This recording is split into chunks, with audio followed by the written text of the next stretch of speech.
Hello, everybody. Good evening, or if you're watching this back, good morning, good afternoon, wherever you are. So, what I want to cover, hi Helen, what I want to cover today is goal setting. And if you've ever come to any of our goal setting lives that we did before, we used to do these on Zoom, and we did them slightly differently. So, we've got a brand new workbook that I know a few of you have already had a little peek at. And what I'm going to do is I'm going to go through some different ways to set goals and intentions and ways to make them stick, most importantly. So that's what we're going to do this evening. And if we've got time at the end, I will run you through the workbook as well. But if you've done the workshop, then the workbook should be quite self-explanatory. So we'll see how we do for time. Um, I'm going to share my screen with you all. Okay, there we go. So, setting goals and intentions that work. There are so many ways to set goals and intentions, and it's something that I'm a little bit obsessed over. So, I've done lots and lots of research into different ways to set goals, set intentions. And if you have the Anti Burnout Journal, you'll know that the very first chapter is about goals and intentions. And we all set goals in different ways. We all have our own ways of setting goals that we want to achieve. So, the first thing to consider really is, how do you usually do it? How do you usually set your own goals or the things that you want to achieve, whether it's a New Year's resolution, whether it's a goal in spring, whether it's a goal for a month or a year? How do you usually set these? And what about this technique works? So, do you set a goal and then it works for a couple of weeks and you feel naturally motivated? That's quite normal. Or do you set a goal and you can actually do it for a whole year? What is it about that that works? And the other thing to think about is what doesn't work. So if you've been setting goals kind of the same way year on year or month on month, and you know that by week two you've completely given up, what is it about the way that you set goals that might be having an impact on whether you can stick to them? So we're going to go through quite a few different goal setting techniques, and a lot of these you may have already done. Some of these will be completely brand new to you, and it might be that you want to combine lots of them together and find the things that work for you. So think about how you already set goals or intentions. Think about, as we're going through this, what works for you, and then think about what doesn't work. And hopefully, between us, you can come up with your own goal setting technique. So, here are some different goal setting methods. I'll go through some of these in more detail.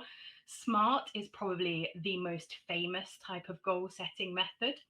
Then you have one that, if you came to my goal setting workshop, I think it was in summer 2021, so a very long time ago now, we used something called BHAG, the big, hairy, audacious goal. And this is quite popular in business and that kind of thing. We've then got the hard goal, which I'll go into, and the whoop goal, which I'll also go into. There's also things like the one word goal. And I really like this because I think that although it's a little bit ambiguous, I think that you can get a bit more creative with it. So I've put here an example is nourished. And you may have noticed that I've been talking a lot about nourishment over punishment. And I definitely think my word of the year is going to be nourishment. So that's a really nice way to set a goal that encompasses lots of other things. And then we have visual, and this is probably one of my favorites. I'm a very analytical person, so I like using SMART goals and things like that. But for a way to see my goal and to focus on my goal every day, I do get quite visual. So I have a vision board. It's the background to my computer. I see it every single day. And I find that this really works for me to keep on track with whatever it is that I want to set as a goal. And you'll find that actually thinking about your goal every single day is one of the key components to making sure it sticks. So let me know in the comments if you know of any of these, if you use any of these. I do think SMART goals are probably the most common, and this is what a SMART goal looks like. A SMART goal has to be specific. So, what is it that I want to achieve exactly? And this takes away any kind of ambiguity. So, what do I want to achieve exactly? has to be really, really solid. It has to be measurable. So, how will I measure it? How will I know if my goal is achieved? It has to be achievable. So, think about things that you can achieve. And I think that one of the things that I see a lot with people setting goals is that they'll want to run a marathon from the couch, right? So think about what's the next natural progression for me? Is that achievable? Relevant? Is the goal related to where I want to be in life? And I think this is one of the most important parts of the SMART goal. So, is it relevant to me? And time bound. How long is it going to take me to accomplish? Is this a goal I'm setting for the next month, like we used to do in our monthly goal setting workshops? Is it for the next year? It's January. I know that despite my protests, a lot of you will be setting New Year's resolutions. And it's good to have a goal. It's good to have something that you want to achieve over the next year. So think about how long it should take you to accomplish this goal and go back to that measurable aspect. How will I know when I've accomplished it? So SMART goals are very common. I don't want to talk about these too much. Hard goals. Now, this is something that I absolutely love because although it's called a hard goal, I think that this is far more intuitive for me and a far more compassionate way of setting goals. So the H stands for heartfelt. And this really means making the goal personal to you and imagining that pride that you will feel in yourself when you achieve that goal. So, pride is a really, really powerful emotion. If we have a lack of pride, then we can feel quite a lot of shame and we can feel quite a lot of negative emotions. But when we're proud of ourselves, it can really energize us. So, imagining that emotion of pride will motivate you to keep moving forward. And this kind of moves on then to A, animated, which is visualizing what achieving your goal would look like. So imagining that sense of pride when you get to the finish line, when you've completed it, whether it's in 3 months, 6 months, a year, how will that feel? And really use all of your senses. And I like to write this down. So I write down exactly where I will be in a month or 3 months or whenever I've achieved my goal, what I'm wearing, what I can smell, what I can hear, where I am exactly, all of those different things, and really, really picturing yourself at the finish line having achieved that goal. So then we move on to R, which is required. And this is effectively breaking it down into steps. So, what is required to reach that goal? What do you need to achieve today, this week, next month? And breaking that down as much as possible. And you'll see in the workbook that we've got an area for you to break everything down into steps. Now, if you've come to any of my Zoom goal setting workshops that we did, then you'll know that I really push this point home. Break it down into steps that are as small as possible, even if they feel or sound insignificant. So I know Helen's here, and Helen, one of your goals was Couch to 5K, right? So we were talking about, well, downloading the app, picking the voice for the Couch to 5K person, getting your running clothes ready. Like all of these things you would normally do on autopilot, but it gives us such a boost when we write them down, we break it down step by step, what is required, and we tick it off as we go along, however small those steps are. And then D is for difficult. And this doesn't mean pick a goal that's super difficult. This means picking a goal that's a nice balance between being easy and hard. So, what you really want is to achieve a state of flow when you're working on a goal. And to achieve a state of flow, you need to be working on something that is challenging enough that you feel challenged when you're doing it, and not too easy that you're kind of like, oh, I can't be bothered, this is too easy. So, really think about what is a nice balance between too easy and too hard. And Helen has said she ran 10K this year, so she outdid her goal. Amelia also says she's excited about alternatives to SMART as I find it difficult to properly engage with that. I agree. I sometimes find SMART is very like structured. I really like hard. I think it's a nice way of looking at it. And one that's similar is Whoop. which is how you feel when you achieve your goal. So WHOOP stands for wish. This is making sure that you're wishing for a goal that feels exciting to you. So very similar to the heartfelt and hard, you want to attach a positive feeling to that goal. Outcome, imagine the exact outcome of the goal. So again, this is really similar to the hard method. But the thing that is different here is the second O is obstacle. Now, everyone knows that we are going to come up against obstacles. It doesn't matter what the goal is, how easy we make it, how difficult we make it, or anything else. We are going to come up against obstacles. It might be that we just don't have time one week, or it might be that it's pouring down with rain and you don't want to go out for your couch to 5K run. So we are always going to come up with obstacles. And what this method does is makes sure that we plan to overcome those obstacles. And again, this is something that you'll find in the workbook as well, but it's something that I do every single time I set a goal. And it can sometimes feel a bit negative because you're already trying to kind of second guess anything that might go wrong, but also it's planning for any eventuality. So, what might slow you down or get in your way? And then how can you overcome those? So, that is WHOOP. And I think what's really important throughout all of these models is to pick what works for you. And actually, I use a combination of all of these. And if you download the workbook, you will find that there is a combination of all of these as well. And what we include are the key components. So, the first key component is that you can really imagine yourself achieving that goal. You can picture yourself at the finish line, having run the 5K or the 10K, having meditated for 100 days this year, or whatever it is. You can really picture yourself there. The second key component is putting a specific plan in place to achieve that goal. So that means breaking it down into steps and also thinking about those obstacles and planning for them. And then the third most important component, and if you've seen anything that I've been putting on Instagram or anything recently, you'll see that I've been talking about this a lot. They have to light you up and excite you. Because what is more exciting? Becoming a happier, confident version of yourself or going on a diet and restricting yourself?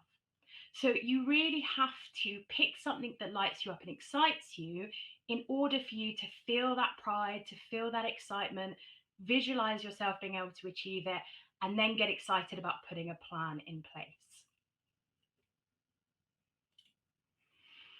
Okay, so if you're anything like me, you're very good at writing goals down. And that's a good part. We like that part. We really like writing our goals down on the 1st of January or whenever it is. And then the achieving part, we get to a point where it feels like there's barriers and there's blocks. So, what I want to look at now is some of the ways that I make sure that I achieve my goals. So, I looked at my vision board from last year and I ticked nearly every single thing off, other than one that was quite a bit OTT. So I'm not surprised that I didn't achieve it. But I used a lot of these different methods that I'm going to talk about now to make sure that I stuck to my plan and achieved my goals. First, set them right. So we've gone through the different methods, we've gone through the different models, and now you've got a workbook that will help you use these key components to set your goals. Secondly, write them down. So there is a lot of research out there that shows putting pen to paper means we are far more likely to achieve our goals. And in particular, if you write it out every day. And I know that sounds quite a lot, and I don't write mine out every day. Like I said, I have my vision board, and that's something that I look at every day. But that is reinforcing this is what I want to achieve this week, this month, this year. You've got the workbook, so you can either print that out or we've made it fillable. So you can write it out on computer or phone or whatever else, but you will have them in black and white in front of you. The third thing is make it easy. So, this is really thinking about those obstacles and how you can make your goal easier for yourself every single day. Now, this could be, let's say that we're going to set a goal to go running, like Helen, we're going to do the couch to 5K. And I have my running clothes somewhere in the wardrobe. I don't know where my trainers are. I don't know where I'm going to run, and I don't know what I'm going to do when it's raining. So when my alarm goes off at whatever time in the morning to go on this run, chances are I can talk myself out of it pretty easily. But if I get everything ready the night before, then I know that I just need to get up, put on my running trainers, probably some clothes actually. I'm not going to go running out there in my pajamas. Put on all the stuff that I've got ready the night before. I know the route that I'm taking and I can just go and do it. I don't need that extra brain power to try and plan it all at 6 o'clock in the morning when I don't really want to do it anyway. The next one is to encompass them. Now, I will be going through an example of this, but this is absolutely key. You want to become the person that achieves the goal, not just achieve the goal. And I'll explain this a little bit in a little bit. Sorry. The next thing is baby steps. So taking small daily steps, not thinking about this whole massive picture. I have to run 5K in 3 months or however long it takes, but thinking about it in small daily steps. And again, having the workbook, having those steps, and having that plan will really help you achieve that. And finally, accountability. So, again, there's so much research out there that says when we are accountable, when we hold ourselves accountable to someone, we are far more likely to achieve our goals. And I think I do send this statistic out in emails. I think it's 96% more likely, something crazy like that, like nearly 100% more likely. And in particular, if you have a set check in time with your accountability buddy. So if you say every day at 9 o'clock in the morning, I'm going to check in with my accountability buddy, and you do check in, then you're far more likely to achieve your goals. So if you don't have an accountability buddy, you can always post in the Anti-Burnout Club and look for an accountability buddy. I know we had a little Couch to 5K group running last year as well, but look for someone who perhaps has a similar goal to you, similar motivations to you, and hold each other accountable. Okay, so we're going to go through a little example of how we use this. And this is Sarah. I should have called this lady Helen, really. Sarah has a goal to run 3 times a week because the thought of becoming a runner really excites her. So her goal is not to run 3 times a week, it's to become a runner. She has written down her goal and she's roped in Sally as her accountability buddy. And like I said, she's decided that instead of focusing on running 3 times per week, she's going to focus on encompassing becoming a runner and everything that comes with that.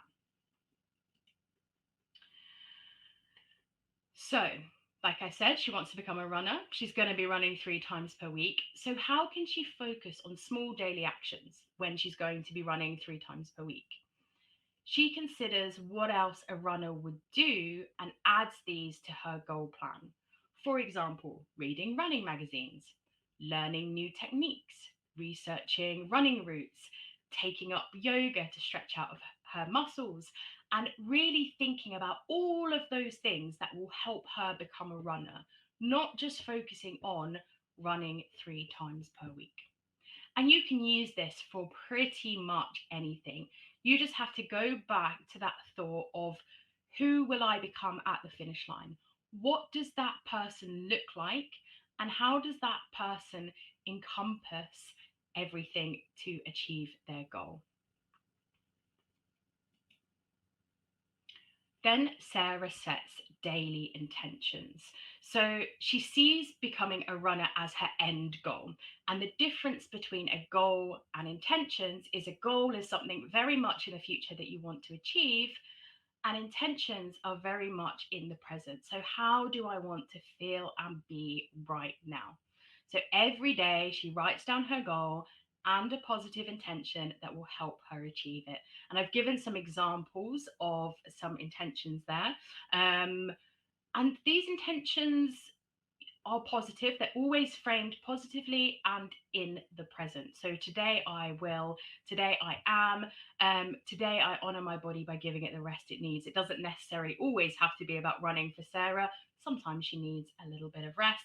And the last one, the one that she uses the most often, today I am a runner.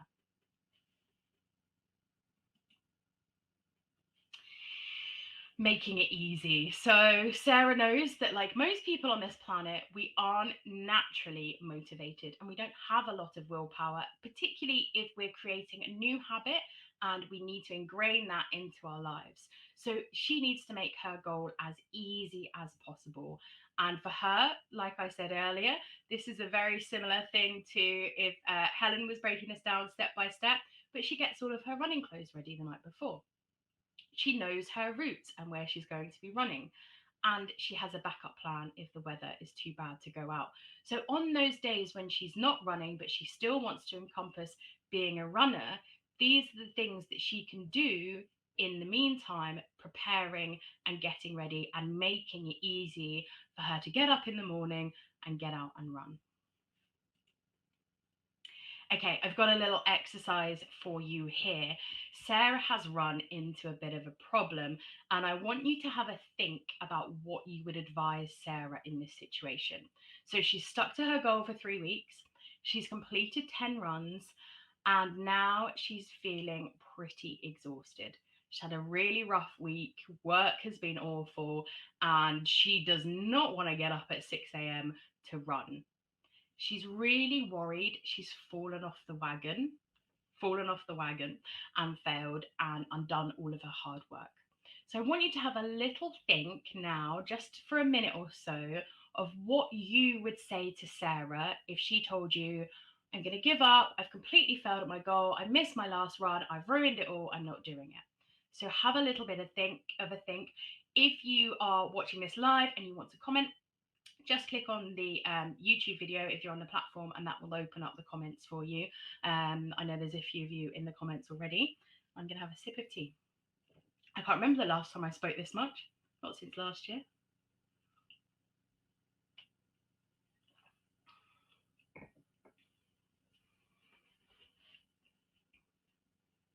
Helen says, remember how far she's come. Nice, Helen.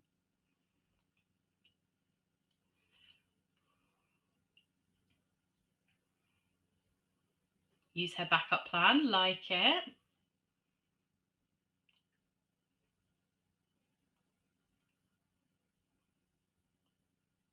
Any others? You are further along than you were, and be kind to yourself, says Amelia. Lovely, Amelia. Thank you. Right. Hopefully, you'll have told Sarah that she definitely hasn't failed because she's had to miss a run or even a few runs. Instead of focusing on the negatives, Sarah should focus on the positives, and we've already seen this in the comments. She's done 10 runs already, and that's 10 more than before she set her goal. Maybe you advise her to take some other small daily actions instead, such as planning her next run for when she's feeling better, or, like Helen said, using her backup plan. You may have even encouraged her to talk to Sally, her accountability buddy, to reach out for support. Facing this will help her keep going, whereas burying her head in the sand won't. And Beth has said, consider adjusting the time. Yes, absolutely. If Sarah has started doing this in the winter and it's very dark and very cold, maybe she just doesn't need to get up at 6 o'clock. Maybe she could do it later in the day. So think about all of those things that you would advise Sarah, and then have a little think about how you feel when you feel as though you've fallen off the wagon. Do you talk to yourself like you would advise Sarah, or are you more negative towards yourself? Chances are you're probably a little more negative towards yourself. So, what I want you to think about, if you do ever get to a point when you're going through your goals and you get to a point where you think, that's it, I've failed, I've missed one thing, or I've missed a few things, and I've completely ruined it. I want you to think back to Sarah and the advice that you gave to her.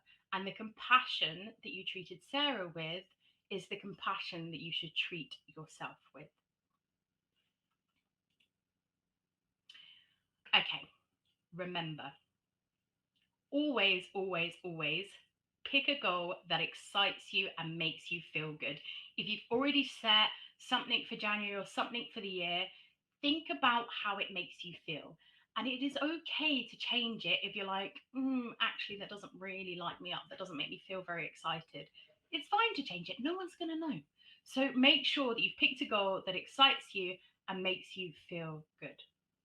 Next, write it down, use the workbook, and focus on small daily actions. And I'll quickly show you the workbook. We've got a few minutes at the end of this.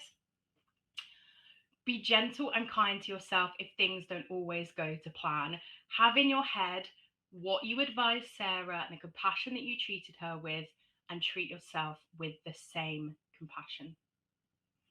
If you fall off the wagon, I hate that phrase. We need a better phrase, don't we? We need an ABC phrase for that.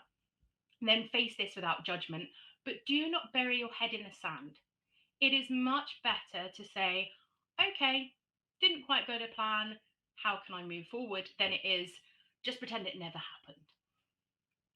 And finally, you have absolutely got this. So at the end of this, I want you to go and do one thing that will bring you closer to achieving your goal. And that might be as small as downloading the workbook, printing it off, or saving it to your phone, or whatever you're going to do. One thing that will help you set and plan and achieve your goals. So I will quickly show you this workbook. I'm going to read through some of the comments as well while I get this up. Beth says, definitely more negative talk to myself. I thought about such nice supportive things to say too. Yeah, absolutely. I think that we can all relate to that. We're very good at being compassionate to other people. Helen's got some new goals. Right, let's quickly share this because I'm conscious of the time. Okay, so now you've been through the workshop, this should be quite self-explanatory, but I will quickly go through it with you now because there are a couple of bits that are slightly different. This being one of them. So if you've ever been to one of my goal setting workshops, you will know the first thing we do, and it is what we did in the Gentle Joy Challenge yesterday, is we reflect. It is so, so important to think about how far we've come before we start moving the goalposts. So step one is reflection. This is your space to write down your biggest achievements over the last month or year or however long, but be really specific and celebrate your wins. And if you did the challenge yesterday and you wrote a letter to your past self, then you can pop your achievements in here. Part one done. That can be your thing that you get on with this evening, get it done. Then we have 3 to 5 things that you are grateful for and the 3 to 5 biggest lessons you've learned. Again, we're reflecting, we're practicing gratitude, we're thinking about all of the things that we've learned, whether that be, you can use this monthly, weekly, yearly, doesn't matter, whether it be over the last month, week or year. Then I've broken down the different goal setting methods, just as a reminder, with the key components there as well. So you can really visualize yourself achieving them, you can put a specific plan in place to achieve them, and they excite you and light you up. Okay, then you've got step 2, set your goal. So you can use all of those different methods, pick all of the different things that you like out of those, and write down your one big goal and be specific with it. Or if you're doing one word goal, it can just be the one word or the one phrase. Then we break this down, and this is slightly different to anyone that's done this with us before. We break this down into the key components. So why does this goal excite you? And this is important because if you can't fill this in, then perhaps you need to go back and change the goal. So think about why this goal excites you and how will this goal make you feel when you achieve it. So again, thinking about all of your senses, what will you look and feel like at the finish line? That goes in this box. And then this little bit here, all about encompassing that goal. So the person who achieves this goal is, and it might be as simple as a runner. It might be the person who achieves this goal is someone who gets up naturally at 6 o'clock in the morning and goes running. You know, you can be really specific with this. It might be someone that reads running magazines for fun and watches running on YouTube and all of those sorts of things. So really think about what that person looks like and who they are. And then my favorite bit, I have lost count of the number of steps I've written down in my life when planning goals. But here is your space to break down those baby steps. And like I said, really, really break them down into tiny little steps, however silly they may sound, or however, minute they are. Write them down and tick them off because it does wonderful things to our brain. Then I've added in a page for obstacles. So what obstacles might I face and how can I overcome them? And this is taken from the Whoop model. So really thinking about what obstacles you might come across and how you plan to overcome them. Think about how you spoke to Sarah as well when you write these. Then the final and probably the most important part is to take action. So here you'll see what one thing can I do right now. And if you're doing this and you're going to go do one thing, then go write it down. What one thing are you going to do right now that will get you closer to achieving your goals? Pick something that will only take a few minutes. We don't want people now at 8 o'clock at night going to do like loads of stuff, but just something that will take a couple of minutes. And the new goal planner. So I didn't really like the last one. I found that it was quite restrictive. So we've changed this now, and I've got a bug on my screen, so I can't actually see it. Excuse me, bug. Thank you. So week commencing. So this is designed to do each week this time. Week commencing, then a reminder of your one big goal and why the goal excites me. So writing that down every week. And then you've got space for 7 steps, small daily steps. And you'll probably take those from the steps that you've written further up in the workbook, but write down 1 step for each day of the week. The next part you've got is how can I encompass my goal this week? So how can I become that person? And then at the bottom, you've got resources available to me. And this is not just things or lessons like this one, but also people, your accountability buddies, obstacles I may face this week, and how I will overcome them this week. So you can print this off. There is a blank one, and we'll also put one in the printables section. Just a plain one like this, you can print it off or save it to your phone and fill it in, and you've got your daily steps. So you can stick this on your wall or wherever and see what you need to do every single day. And then, because I love a quote, we ended with a quote. And that is it. That is the new goal planner. I really hope that you like it. I think that it is a nice tweaked version from the one that we had last year. And I think that this will really help us stay focused on those small daily steps. And if you're taking part in the Gentle Joy challenge, then tomorrow's challenge, is it tomorrow? Yes, it is tomorrow. Kind of focuses on that a little bit more as well in terms of habits. So thank you so much for joining me, whether it has been live, whether you're watching this back and you're about to fill in your workbook. Thank you so much for all of the comments. It's really nice to see you all engaging. And I'm really glad that you like the look of the new workbook. I've already printed mine off and I've already started mine, but I would love to see everyone's goals, everyone's steps. Please do post them in the group or in the comments below and let us know what you're working on. And don't forget to reach out for support and accountability as well. Thank you so much, everyone, for joining me. Have a lovely rest of your evening, morning, day, whatever you're doing, and I'll speak to you again soon. Take care. Bye.